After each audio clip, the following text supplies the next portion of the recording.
صلی علیک یا رسول اللہ وسلم علیک یا حبیب اللہ۔ بسم اللہ الرحمن الرحیم۔ اللہم صل علی سیدنا و نبینا مولانا محمد وعلی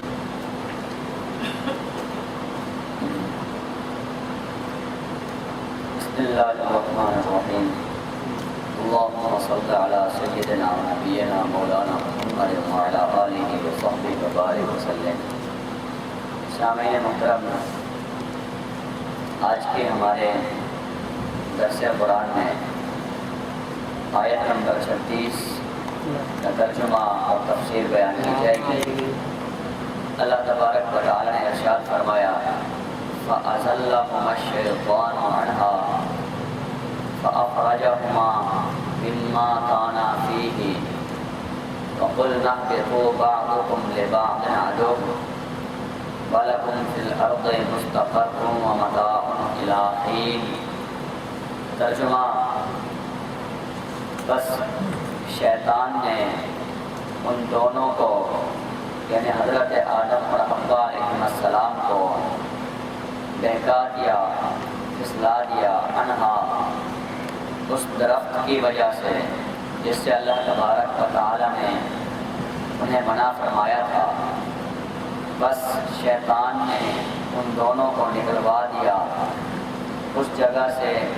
جہاں پر وہ دونوں رہتے تھے، اور ہم نے کہا کہ اب تم جنت سے نیچے اتر جاؤ زمین میں، اس غلطی کی وجہ سے تمہارے بعض کے دشمن رہیں گے اور تمہارے لیے زمین میں ٹھکانہ ہے اور نفع پانا ہے ایک مدت معینہ تک، مخصوص وقت تک۔ اس آیت مبارکہ کے اندر حضرت آدم علیہ السلام کے اس درخت کے کھانے کی وجہ سے جو اللہ تبارک و تعالی نے حکم فرمایا تھا، اس واقعے کو اور اس کی تفسیر کو بیان کیا جا رہا ہے۔ تو ہم اس آیت کے تحت دو باتیں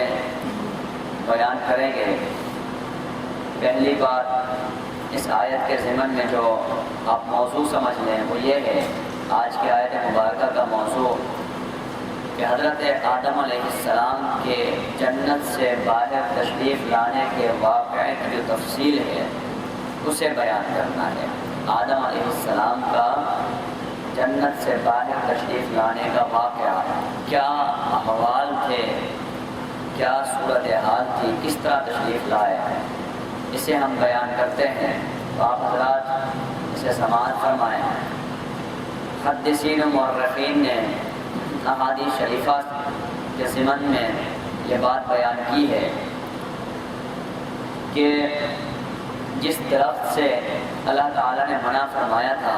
اور شیطان نے انہیں کھانے پر اکسایا، تو سب سے پہلے اس درخت میں سے حضرت حوا علیہ السلام نے کھایا۔ وہ اماں حوا کے پاس گیا اور سب سے پہلے انہیں اس نے بربرایا۔ عورت ہے، نازک ہوتی ہے، کمزور، وہ جلدی ان کی بات مان گئی۔ اب حوا علیہ السلام نے خود بھی کھا لیا اور پھر آدم علیہ السلام کو بھی کہا کہ آپ بھی کھا لو، کچھ نہیں ہوتا۔ تو پھر اس کے بعد آدم علیہ السلام کو بھی کھلا دیا، لیکن کھانے کے کچھ دیر بعد جا کے اس کا یہ اثر ہوا کہ ان کے جسموں سے جو جنتی لباس تھا وہ اتر گیا، اور وہ حضرات جو بھی حالت تھی، جیسے بھی تھے، لباس اترنے کے بعد وہ برہنہ رہ گئے۔ تو پھر اس کی وجہ سے وہ درخت کے پتوں کو اتار کر انہوں نے اپنی شرمگاہ کو چھپایا۔ یہاں روایت میں آتا ہے کہ وہ انجیر کے درخت کے پتے تھے، انجیر کے درخت کے پتوں سے اپنی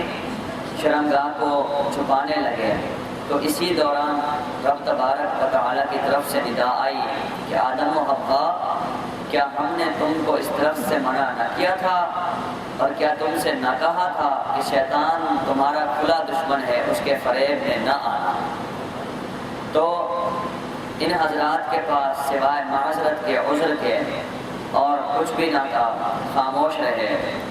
تو اللہ تبارک و تعالی نے فرشتوں کو حکم دیا کہ ان سب کو زمین پر اتار دو۔ اس واقعے کے نتیجے میں آدم و حوا علیہ السلام کو زمین پر اتار دیا گیا۔ اب یہاں سے اگلی تفصیل یہ آتی ہے کہ حضرت آدم علیہ السلام کو یہ معلومات سے متعلق بات ہے، نالج ہونی چاہیے، شعور ہونا چاہیے کہ ہماری اصل، ہمارے باپ دادا کی اصل اور یہ دنیا کا آغاز، آج انسان ترقی ارتقاء کی بات کر رہا ہے، دنیا کے آغاز کا کھوج لگا رہا ہے، تو حدیث مبارکہ کے مطابق اس کا آغاز کیسے ہوتا ہے؟ تو دنیا تو یہ دوسرے سائنسدان وغیرہ اسی دنیا سے آغاز کریں گے، قرآن نے ہمیں جنت سے آغاز کر کے بتا دیا کہ انسان کا آغاز اس دنیا سے نہیں، اس سے بھی پہلے جنت سے ہے۔ یہاں پر آتا ہے دنیا کا آغاز یہ ہوا کہ جب زمین پر اتارا گیا تو آدم علیہ السلام کو سب سے پہلے ہندوستان کے شہر سراندیپ کے ایک پہاڑ پر اتارا گیا جس کو نود کہتے ہیں۔ سراندیپ جو اس وقت سری لنکا کا ایک شہر ہے، سراندیپ کے نام سے، اس وقت کا پورا ہندوستان ہی جس میں موجودہ انڈیا، پاکستان، بنگلہ دیش، نیپال اور سری لنکا سارے ملک آ جاتے تھے، تو اس اعتبار سے کہا گیا ہندوستان کے جو وہ شہر سرندیپ، یعنی اب جب ملکوں میں یہ سارا خطہ ڈیوائڈ ہو چکا ہے، تقسیم ہو گیا ہے، تو اب یہ سری لنکا کا جو شہر، سری لنکا میں یہ حصہ ہے، سری لنکا کے شہر سرندیپ کے ایک پہاڑ پر حضرت آدم علیہ السلام جنت سے زمین پر اترے تھے، جسے نود کہا گیا ہے، اور حضرت حوا کو عرب کے ایک ساحل جدہ پر اتارا گیا تھا۔ جدہ کا جو ملک ہے، شہر ہے، جہاں جا کے ہم حج کے لیے جاتے ہیں اور ہمارا جہاز اترتا ہے، تو آپ نے دیکھا ہوگا کہ وہ جدہ کا جو شہر ہے ساحلی شہر ہے، تو جدہ کے ساحل پر جو وہ حضرت حوا علیہ السلام کو اتارا گیا تھا۔ اس میں بھی اللہ تبارک و تعالیٰ کی حکمت تھی، اور انہیں جو ہے وہ ایک دوسرے سے جدا کر کے پھر ایک دوسرے کے قریب کرنا تھا، کہاں سری لنکا اور کہاں جو ہے وہ ملک عرب۔ تو حضرت آدم علیہ السلام کو سری لنکا یعنی کہ سرندیپ ہندوستان میں اتارا گیا، اور پھر اس کے بعد حضرت حوا علیہ السلام کو جو ہے وہ جدہ کے اندر اتارا گیا، اور پھر اس کے بعد یہ دونوں ایک دوسرے کو ڈھونڈتے پھر رہے تھے کہ ہم کہاں چلے گئے ہیں، میرا دوسرا ساتھی کہاں چلا گیا، حتیٰ کہ ڈھونڈتے ڈھونڈتے یہ حضرت آدم علیہ السلام بھی مکہ میں پہنچ گئے اور حضرت بیوی حوا بھی مکہ میں پہنچ گئی۔ وہاں پر جا کے جس میدان میں انہوں نے ایک دوسرے کو دیکھا، پہچانا اور ملے، تو عربی میں پہچان کو عرف اور عرفات کہتے ہیں۔ اس وجہ سے وہ حج کے دوران جہاں پر سب سے لازمی رکن ہے حج کا کہ جس کے بغیر حج ہو ہی نہیں سکتا، وقوف عرفہ، اس جگہ کو شریعت کے اندر عرفات کا نام دیا گیا کہ وہاں اللہ کے دو پیارے ملے تھے، دو بچھڑے ہوئے ملے تھے، تو اللہ نے اس چیز کو اپنی عبادت کا سب سے اہم رکن بنا دیا۔ اور اس کے بعد چونکہ حضرت آدم و حوا علیہ السلام کو بہکانے میں مور اور سانپ نے بھی بنیادی کردار ادا کیا تھا۔ ہم نے واقعہ آپ کو سنایا تھا کہ مور نے رقص کیا تھا اور سانپ جو ہے وہ شیطان کو منہ میں اپنے بٹھا کر جو ہے جنت کے دروازے تک لایا تھا۔ تو اللہ تعالیٰ نے انہیں بھی یہ اس واقعے سے پہلے جنت کے دو خوبصورت ترین جانور تھے، سانپ اور مور، مگر چونکہ انہوں نے جو ہے وہ ایک نبی کے بہکانے میں کردار ادا کیا تو اللہ تعالیٰ نے انہیں بھی جنت سے اتار دیا۔ اور روایت میں آتا ہے کہ مور کو مرج الہند میں، شیطان کو جنگل میسان میں جو کہ بصرے سے کچھ فاصلے پر ہے اور جہاں پر اس وقت یاجوج ماجوج کی دیوار قائم ہے وہاں پر اتارا گیا، اور سانپ کو سجستان یا اصفہان کے شہر میں اتارا گیا۔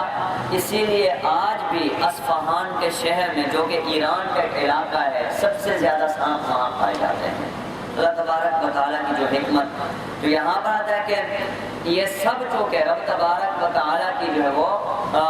احکامات میں انہوں نے کسی نہ کسی طرح سے کمی کوتاہی کی تھی۔ اللہ تعالیٰ نے ہر ایک کو کچھ نہ کچھ کمی کوتاہی کر دی